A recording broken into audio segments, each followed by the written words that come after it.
Ny CCS ny Pobasy tetsy fitambem-polo hektara androany tokony tamin'ny 4 arivo.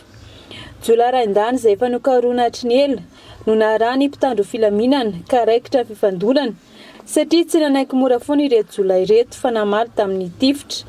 Vokany dia polisy iray no naratra raha toka roa tamin'ireo jola no lavo ny bala mpitandro filaminana.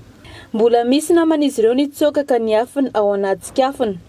Fotoana fohy dia rakotra mpitandro filaminana ny tanàna ka voadidina avokoa ny toerana rehetra. Jola zany efa narahan'ny polisy io dia nitsofoka couloir taty.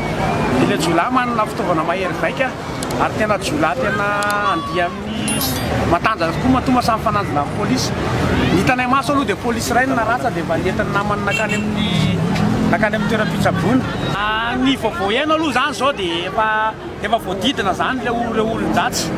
Efa voadidina ilay olon-dratsy dia polisy zany efa miezaka mafy mihitsy ny polisy amin'izao hoe ampiatsao fitaovana eny an-tananareo fa zareo mbola mamaly tifitra tena izay Pobasy antsika teo.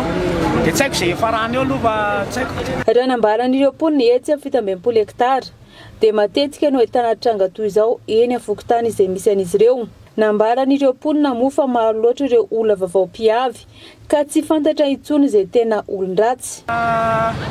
Ny zavatra mitsanga ohatr'izao zany indrindra ty amin'ny faritra iva zany mora loatra ilay hofatsanao aty dia fokontaninay koa tsy mikontrôle iza miditra iza mivoaka.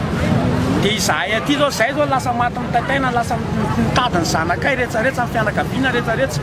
Dia ilay zavatra ohatr'izao zany mila politika vaovao mihitsy aty amin'ny fokontany zany.